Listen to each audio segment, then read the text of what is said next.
11, the last number, slow travel. The interest in slow food and slow travel is growing. This kind of travel is focused more on immersion more than sightseeing.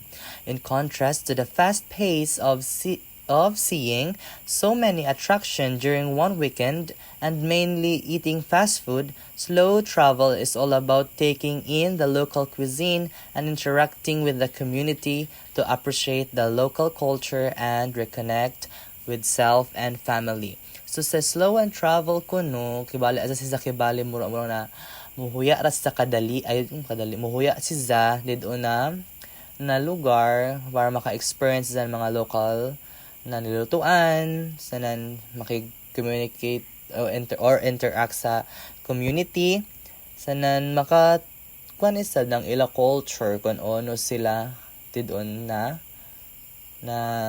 lugar. That would be all. Thank you.